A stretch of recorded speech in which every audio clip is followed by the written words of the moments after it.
This whole attack that took place in Israel on October the 7th, I see what happened in that attack. I see how the Palestinians just penetrated through Israel's security fence. And I just think to myself, and I know for a fact, I'm not the only person who thinks this, right? I mean, so many Israelis think this. I think everyone in Israel believes this, at least mostly everyone in Israel.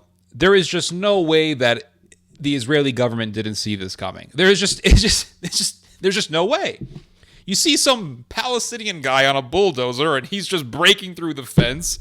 You see the Hamas militants, they're using a Bangalore, like something out of Saving Private Ryan, to blow up a gap in the fence, to blow up the security fence so they can just run right in and slaughter over 1,000 people. There is just no way that Israel did not see this coming. I mean, you see Hamas militants, Hamas terrorists on gliders, and they are flying into Israel. They're gliding into Israel. They were training for this. And when you're training for something such as breaking into one of the most technologically advanced countries in the world, that training is going to be noticed. Israel has one of the most sophisticated intelligence apparatuses on earth. And they didn't see that Hamas was training for this? In fact, Hamas itself has stated that they were training for this attack in plain view, in plain sight for the Israelis to see. They were training for this in plain sight. In fact, Hamas did a huge rally last year, about 10 months ago, in which they talked about a big surprise for the Israelis. And I found this video, and I had my dad translate it for me, and we put the subtitles for it, and I put it up on my website for people to see. And in this huge Hamas rally, you see tens of thousands of Gazans, a sea of rage-filled Gazans in the crowd, a sea of people. And you see this speaker, I believe his name is Ramzi Al-Utf. And Al-Utf says in this speech, he says to the crowd, "Shall we give the Israelis chili peppers?" And chili peppers it's an analogy for burning Jews. Because right after he says this, he tells the crowd, "Go out and burn. Go out and burn," meaning go out and burn Jews.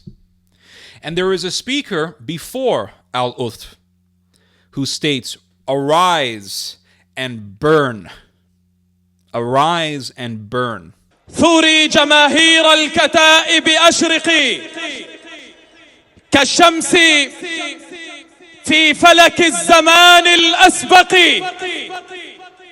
ثوري أضيئي مثل نجم هادر من مغرب الصلوات حتى المشرق ثوري حماس فأنت ثوب نضالنا خط المعارك في المدى كي تسبقي نور لمن عرفوك قنديل الورى نار على الأعداء هيا أحرقي. تكبير! أول سرية، هذه خبرية قبل ما يبشركوا السنوار وحماس بالمفاجآت بالكل لأهلنا في القدس في الضفة الغربية. أول سرية مقاتلة راح تصل غزة، تطلع من غزة تصل شوارع البلدة القديمة، راح تخيم في حارة السعدية في داخل القدس. أول سرية جايين، والله العظيم جايين، زي ما الرايات هذه موجودة هان. والله والله والله غير تنزرع على جثة اليهود في شوارع القدس في حي الشيخ جراح يا ابن غفير. والايام جايه في زقاق الموت. وين ما كان ثوار العرين، رسالة غزة إلجو، بواريد العرين، بواريد كتيبة جنين. سامع يا سنوار، سامع يا حية، سامعين يا قيادتنا. هاي البواريد تطلع من المحافظات للمقاتلين يجندلوا الأعداء. هناك زي عدي التميمي والجعبري ومحمد صوف بن سلفيت، هناك ناس بيستنوا هاي البواريد. طلع البارودة، طلع البارودة. تكبير، تكبير. ماكلين فلفل اليوم ولا لا؟ ماكلين فلفل اليوم ولا لا؟ جاوبني يا سنوار، مطعميهم اليوم فلفل ولا لا؟ مطعميهم؟ احرق الميدان وشغل، احرق. تكبير، تكبير. اسمع. And that's exactly what these terrorists did. They went into Israel and they burned people alive. And you see these photos of two spinal cords tied together. And all you see is the spinal cords and charred flesh. Whatever tissue and flesh is left, it's all charred around the spinal cords. Because these Hamas terrorists took an adult and a child and wrapped them together, bound them with metal wire, and burned them alive. And this is what these terrorists were doing. They arose and they burned. But you see this speech. You see this speech being done. Tens of thousands of Gazans in the crowd. Maybe even 100,000 or so Gazans are in the crowd. It's a huge crowd. And this was being played on YouTube. In fact, when you look at the original YouTube video, it says streamed in December of last year, meaning that the Hamas government live streamed this rally for the whole world to see. And you're telling me that the Israelis didn't see this stuff? And not too long before the massacre, the Egyptians warned Netanyahu that Hamas has something big in store for Israel, that Hamas is planning for something big to happen against the Israelis. So the Israelis had their warnings. They saw Hamas training for this massacre. You could see Hamas propaganda talking about a big surprise for Israel. And you can see these terrorists breaking through this security fence, which Israel put billions of dollars into. An extremely high-tech, technologically sophisticated fence with extremely sensitive motion detectors that could detect something as simple as a freaking mouse walking past it. Or something as simple as somebody putting a ladder against the fence. The motion detector, the motion detecting system could pick that up. And the Israelis did not see this coming. I do not believe it for a second. And people in Israel do not believe it. In fact, there are people in Israel today saying, Natan, why did you allow this to happen? What's going on? People aren't stupid. People are not dumb, especially in the age of the internet when we can do research and find all sorts of things online that could prove the official narrative wrong, or at least halfway wrong, or just plain dishonest. And so the question is not if Israel knew this was coming. The question is, why did they allow it to happen? The question is not if they allowed it to happen. The question is, why did they allow for this massacre to happen? Now, Hamas is evil, and I've said this many times. People who support Hamas are evil.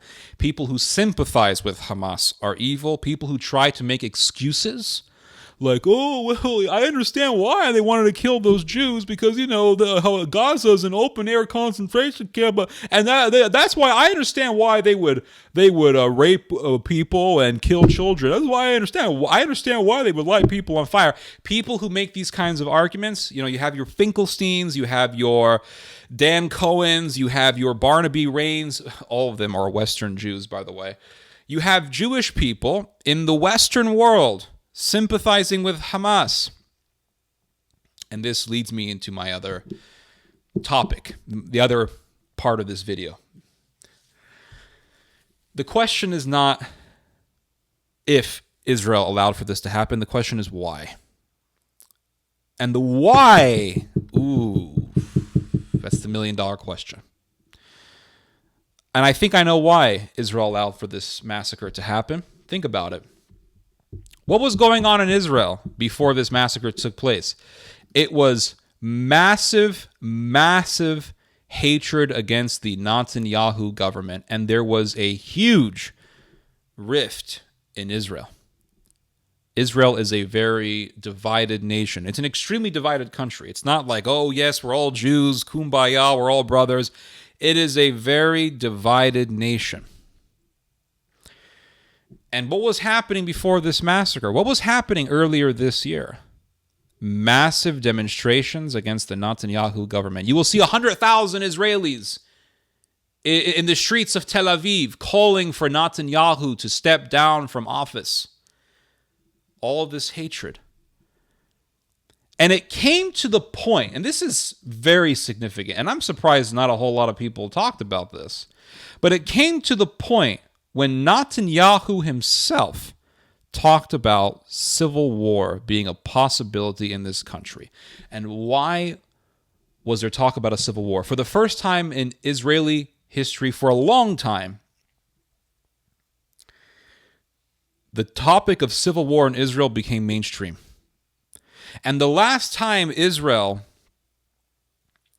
had something, the last time Israel was in a state of civil war, or the closest thing that the modern state of Israel had to a civil war, was back when it was a brand new nation. And there was a civil war between the Irgun, who were ultra-nationalistic Israeli Jews, and the IDF, because the IDF said, hey, all these Jewish Zionist militias, y'all got to put your weapons down or integrate yourselves into the IDF. You guys can't be having your own private paramilitary organizations. If we're going to have a united country, you got to put your guns down or end the existence of your militias.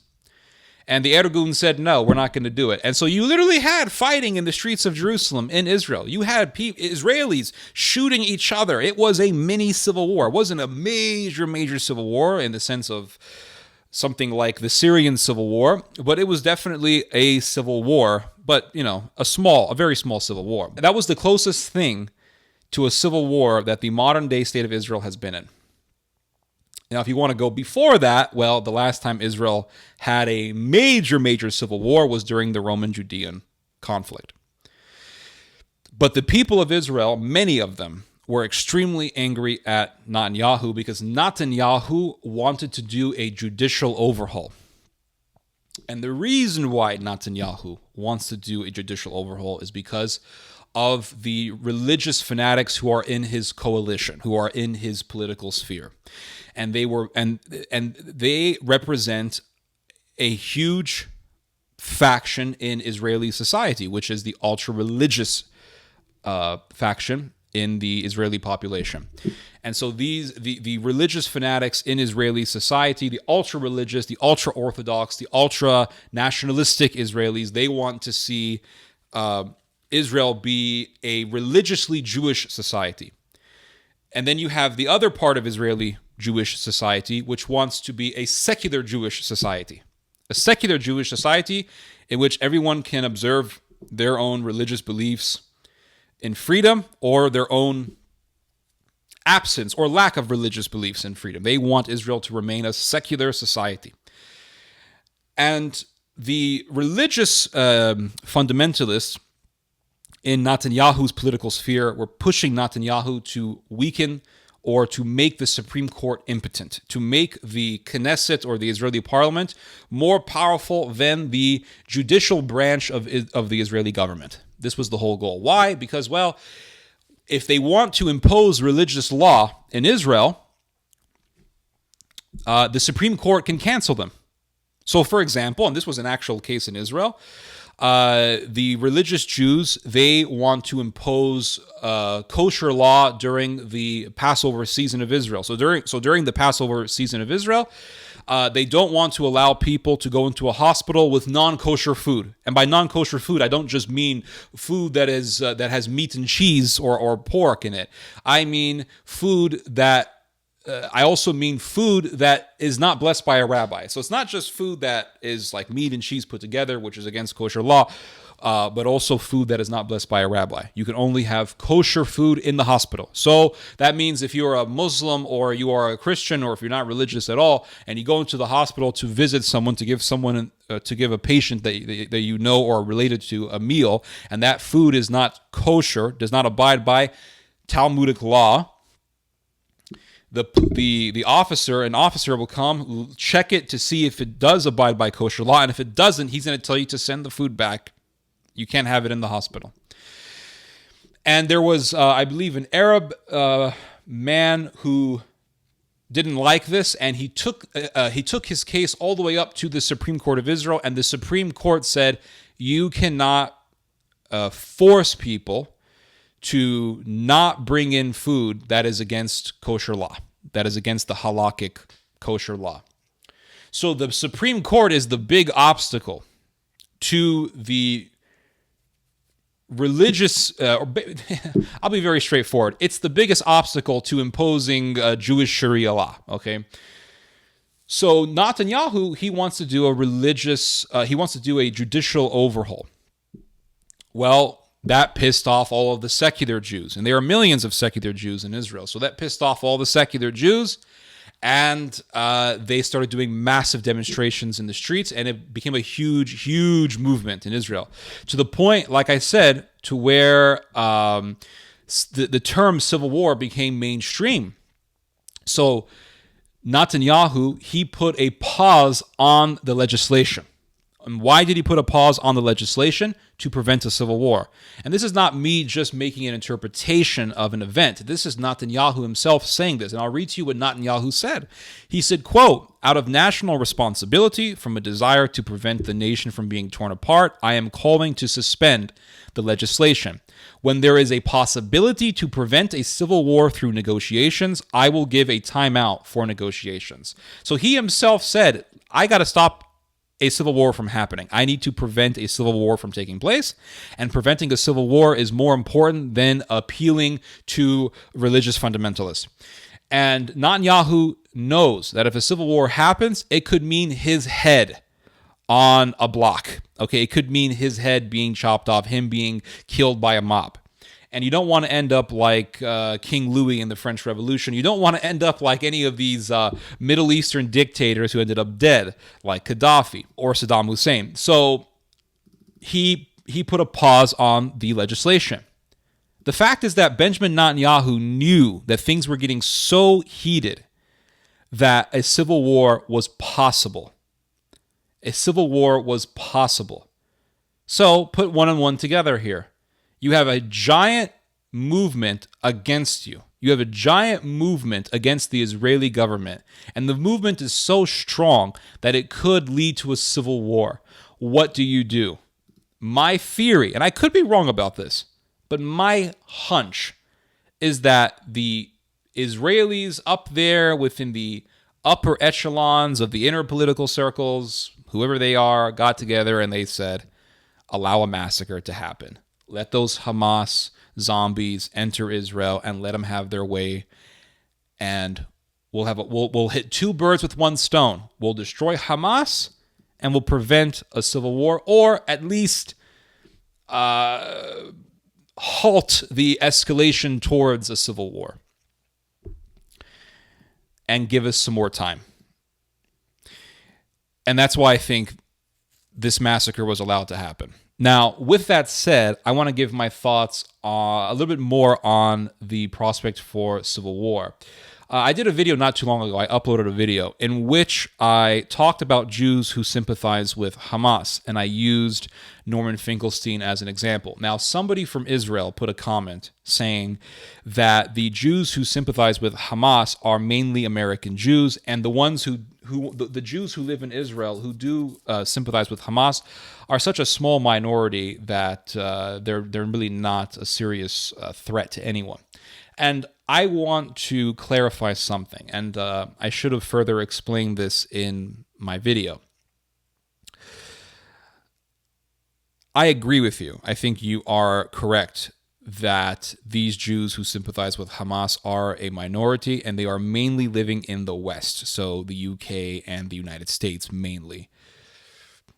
But what I was trying to say was that the fact that you have Jews, and this ties in with the whole prospect of a civil war happening in Israel, the fact that you have Jews who sympathize with Hamas is to me a further indication that there is a prospect for civil war in Israel.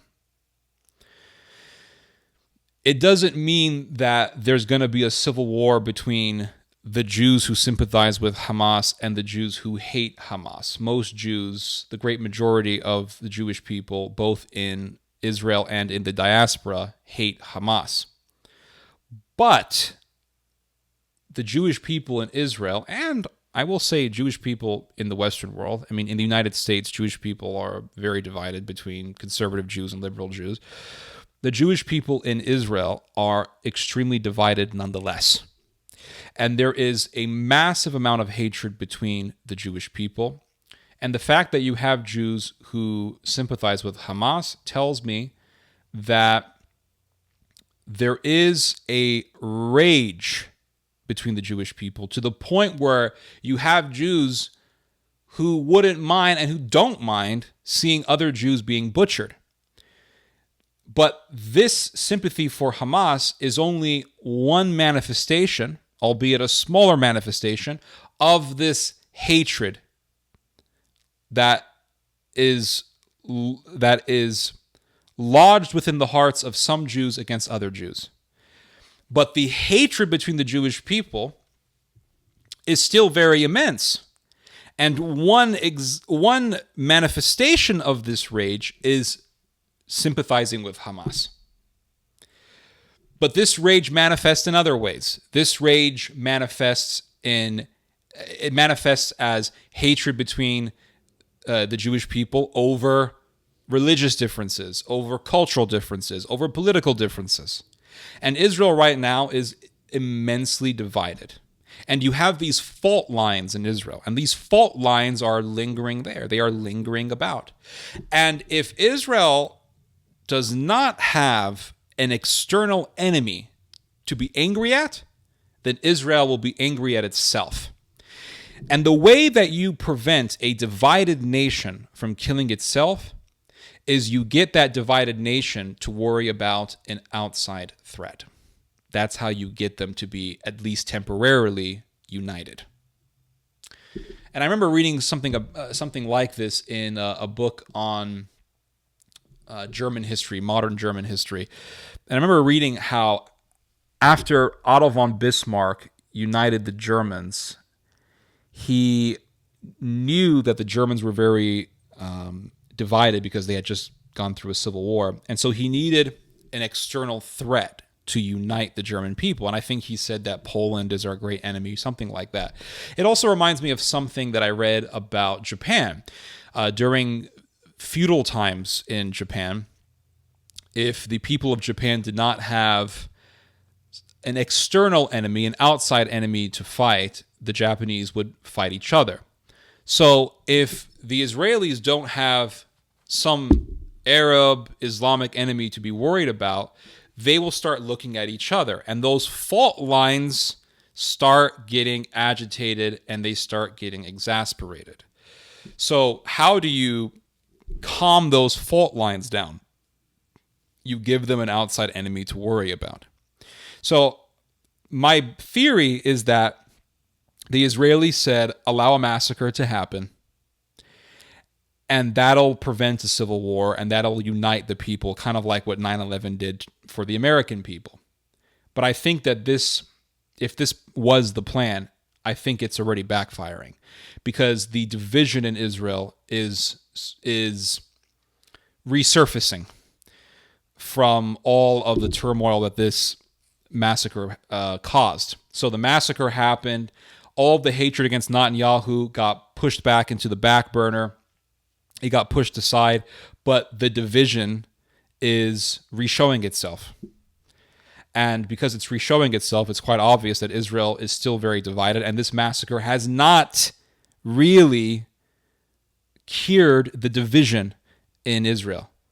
It has only further exacerbated the division, because the people who hated Netanyahu before this massacre now hate Netanyahu even more. And now they're saying, well, you allowed for this to happen. How could you have allowed this to happen? So the division is still there. The division is still there. And I want to read to you guys a quote.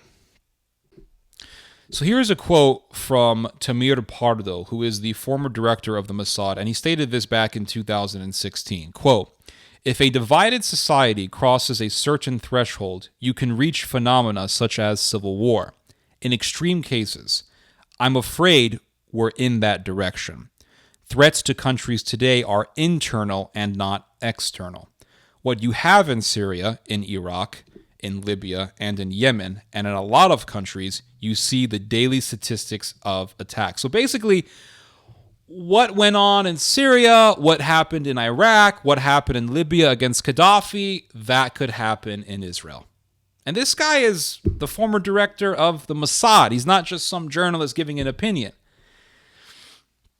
He knows Israel better than most do. And he's saying that in Israel, the people are heading towards civil war. And I think that's the reason why they allowed for this massacre to happen. It was to prevent, or at least halt, an escalation towards a civil war. And those are my thoughts. Anyway, you guys just heard some theology. God bless.